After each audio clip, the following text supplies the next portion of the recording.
ఫలించకపోతే ఆ భాగంలో కింద భాగం చదువుకున్నాం, చూసినాం మనం. ఫలించకపోతే దీన్ని నరికివేయము అని దేవుని తీర్పు అక్కడికి వచ్చింది.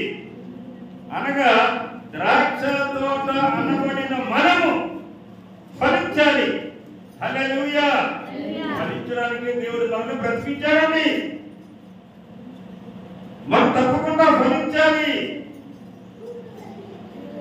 ఆ ద్రాక్ష తోట మధ్యలో అంజూరపు చెట్టు ఒకటి ఉంది. ఆ అంజూరపు చెట్టు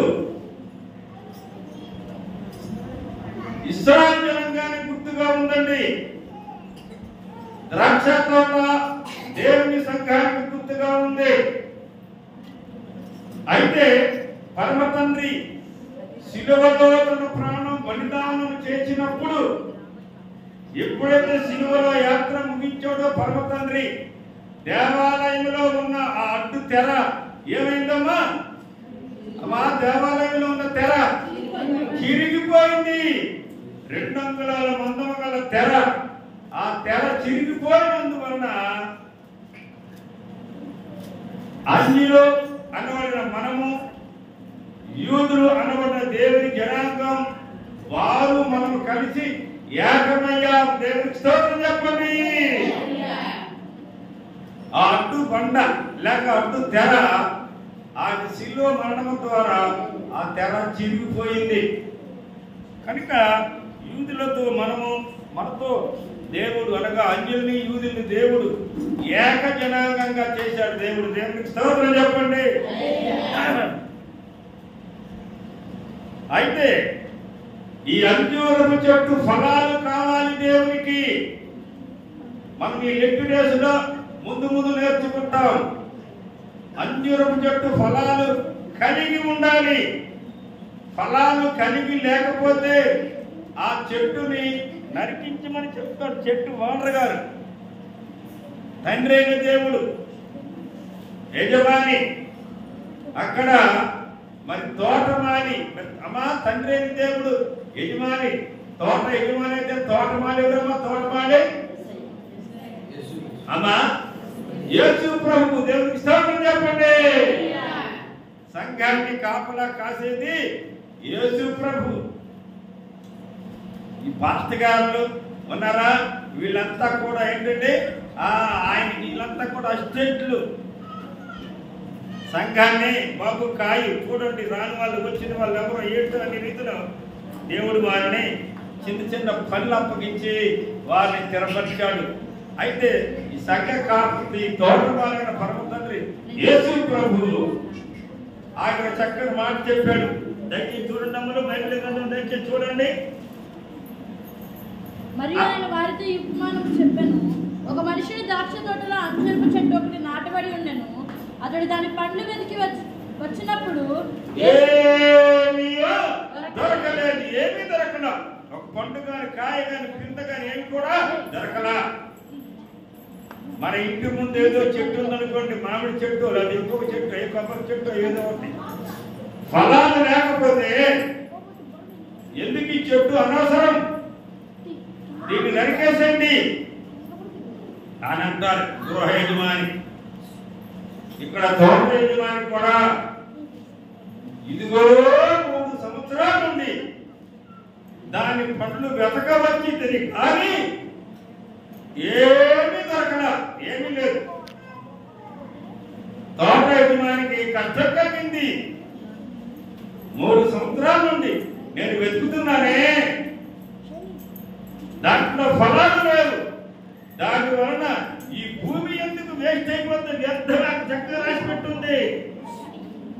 కనుక అతడు ఇదిగో 3 ఏళ్ల నుండి నేను ఈ అంజూరపు చెట్టు పండ్లు వెతకవచ్చున్నాను కానీ ఏమీ దొరకలేదు.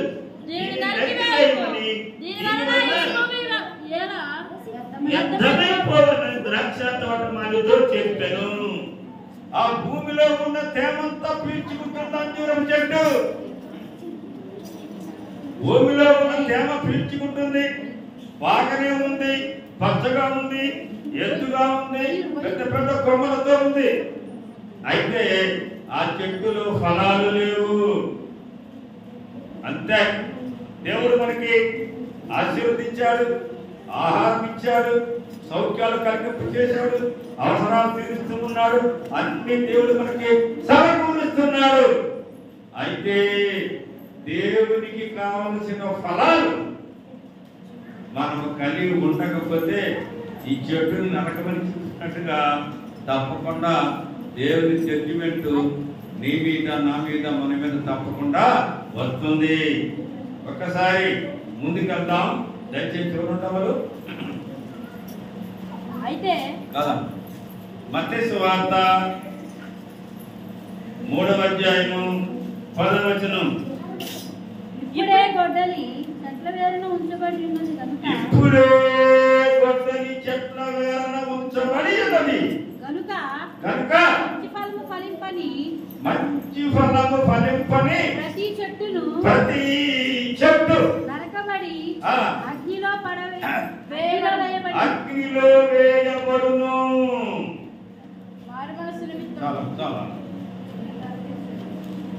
ఇప్పుడే గొడ్డలి చెట్ల వేరున ఉంచబడి ఉన్నది.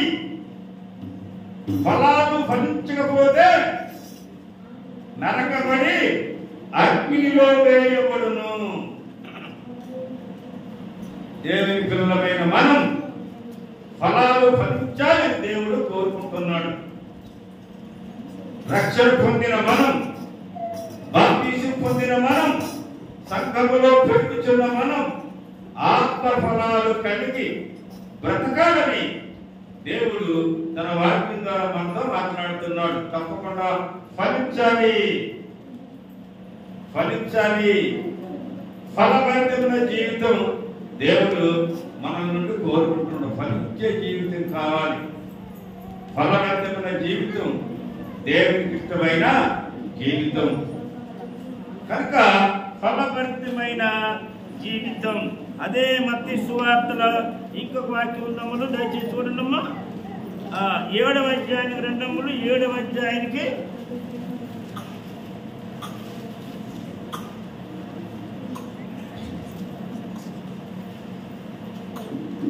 7వ అధ్యాయము 19వ వచనము. చూడండి, మంచి ఫలములు ఫలింపని ప్రతి చెట్టు,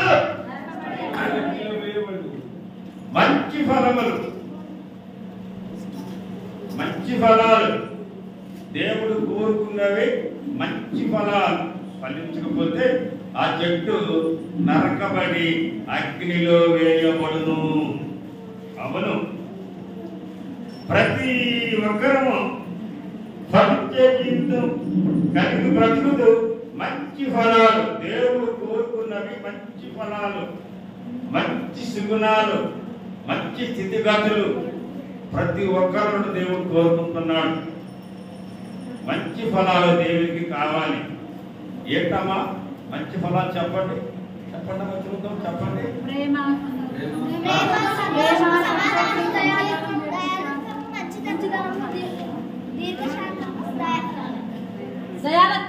చూడకండి,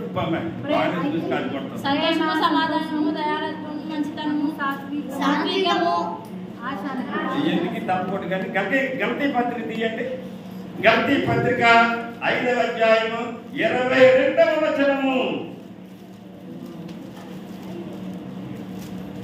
అయితే ఆత్మఫలం ఏమనగా ప్రేమ, సంతోషము, సమాధానము, దీర్ఘశాంతము, దయాళుత్వము, మంచితనము, విశ్వాసము, సాత్వికము, ఆశానిగ్రహము. ఎన్ని లెక్క పెట్టడం? ఏంటండి? 9. ఆ 9 వినాలి దయచేసి. ఆత్మ ఫలములు అంటామా? ఆత్మ ఫలము అంటామా?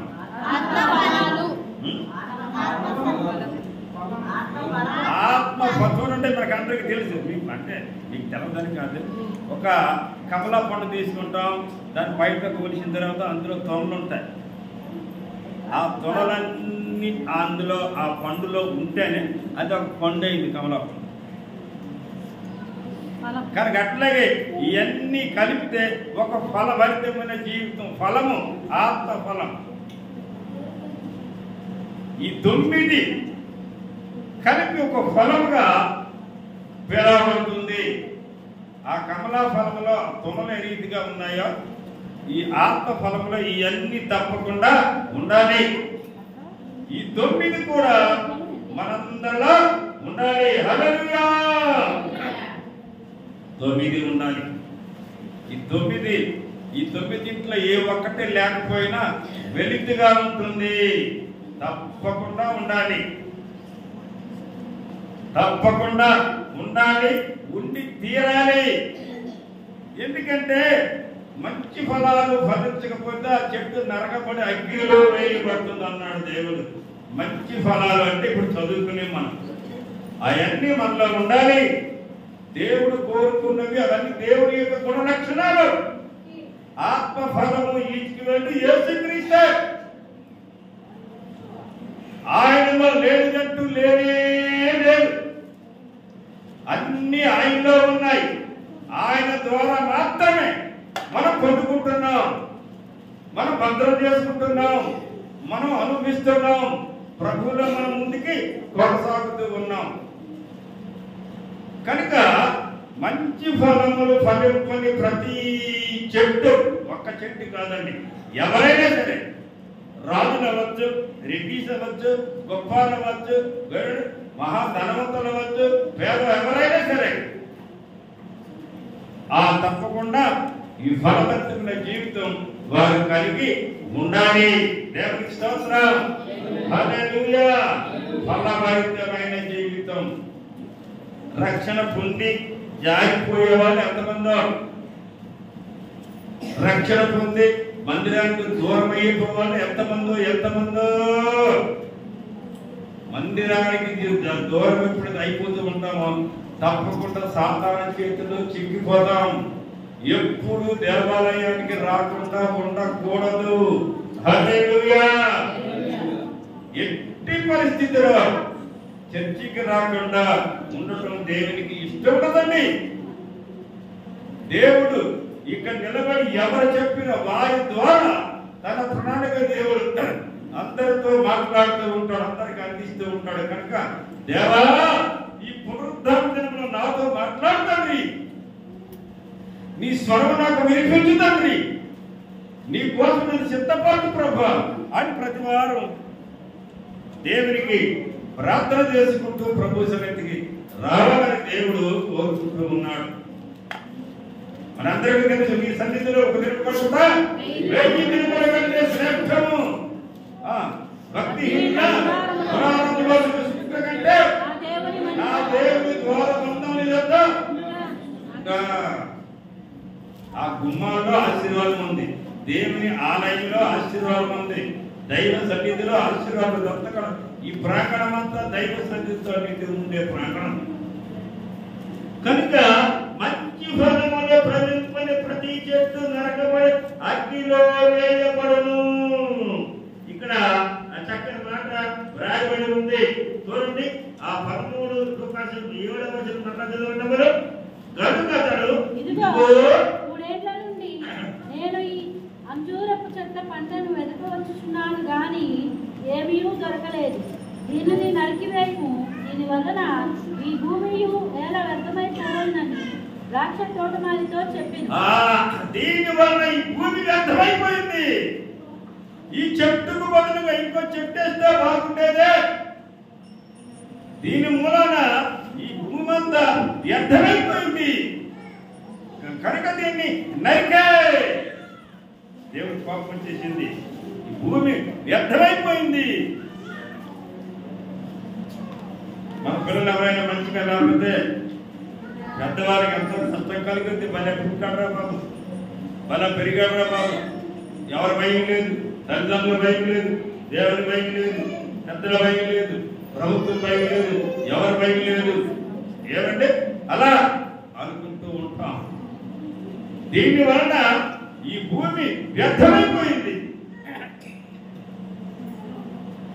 భూమిలో సారమంతా పీల్చుకుంటుంది, బాగుంది, ఎత్తుగా పెరిగింది, చాలా బాగా ఉంది. అయితే కావలసిన ఫలాలు దేవునికి కావాలి. ఫలాలు ఆ చెట్టులో లేవు. దేవుడు ఫలాలు కోరుకున్నాడు, అయితే చెట్టులో ఫలభరితుల జీవితం లేదు. అందుకే అన్నాడు ఏమంటే ఆ తోటవంట గారు ఏమన్నారంటే, ఈ చెట్టును ఈ భూమి ఏలగద్దమైపోవని ద్రాక్ష తోట మారితో చెప్పాను. అయితే వాడు అలా నేను దాని చుట్టూ త్రవ్వి ఎరువు వేయి మట్టుకు ఈ సంవత్సరం కూడా ఉండనిమ్ము, అది ఫలించినా సరే లేని ఎడల నరికించి వేయమని అతనితో చెప్పాను. అయ్యా కాదు తోటమాలి బ్రతిమలాడుకుంటున్నాడు. అయ్యా ఈ సంవత్సరం కూడా ఉండని, ఎరువేస్తాను, ఇంకా శ్రద్ధ తీసుకుంటాను, ఇంకా నీళ్లు పోస్తాను, చాలా జాగ్రత్త తీసుకుంటా. అది ఫలించిందా సరే, లేకపోతే ఏమండి నరికి వేయము. ఫలించకపోతే ఈ సంవత్సరం కూడా బ్రతుకులాడుతున్నాడు పరమ తండ్రి దగ్గర.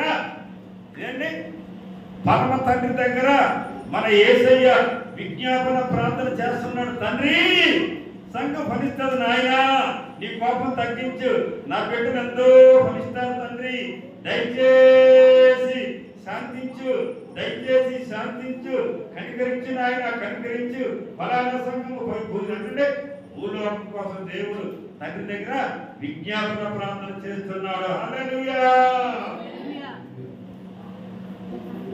ఆయన చేసిన ప్రార్థన విజ్ఞాపన ప్రార్థనే గొప్పది. ఈ సంవత్సరం కూడా ఉండలేము, నా బిడ్డలు తప్పకుండా ఫలిస్తారు, గొప్ప అవుతారు, రక్షణ పొందుతారు, బాప్తిజం పొందుతారు. కొంతమంది ఏంటంటే ఎంతకాలం మందిరానికి వస్తుంటారు, బాప్తిజం అయిపోయి పాలైపోతారు. రక్షణ పొందాలంటే పారిపోతారు. అయ్యో అమ్మో అవన్నీ అట్లా జరగవు, అవన్నీ ఇట్లా జరగవని మొక్కలు పెట్టి ఏమంటే జారిపోతూ ఉంటారు. కనుక పరమ తండ్రి దగ్గర ఈ దోటమాలి అనగా పరమ యేసు ప్రభు ఈ సంవత్సరం కూడా ఉండని పొందుతారు బాప్తిజం. ఈ సంవత్సరం కూడా బ్రతికించిన ఆయన ఆయుష్ పెంచి ఈ సంవత్సరం వాళ్ళ రక్షణ బాప్తి సంఘంలో చేస్తారు, అభివృద్ధిలోకి వస్తారు అని పరమ తండ్రి దగ్గర విజ్ఞాపన ప్రార్థన చేస్తున్నాడు. మన జగద్రక్షకుడు, లోక రక్షకుడు యేసు. కనుక సంఘం అంటే దేవుడికి ఎంత ఇష్టమో, ఎంత ప్రేమో. కనుక సంఘాన్ని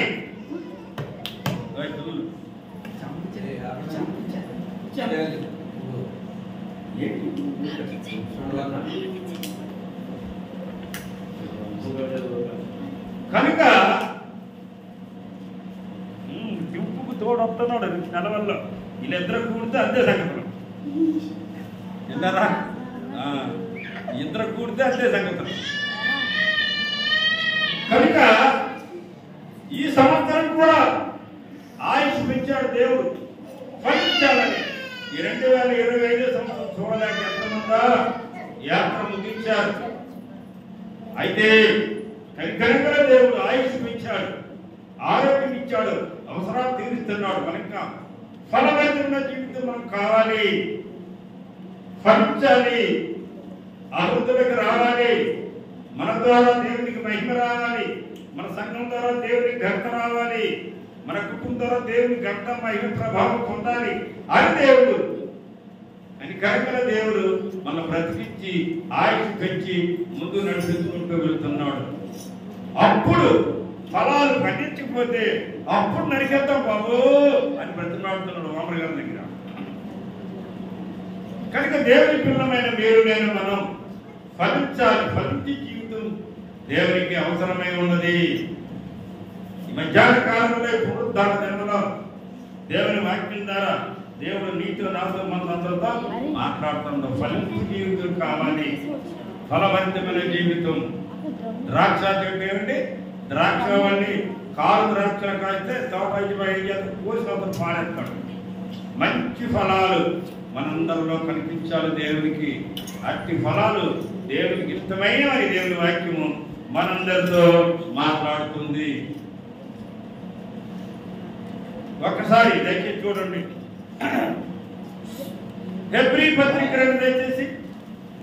హెబ్రీ పత్రిక 12వ అధ్యాయం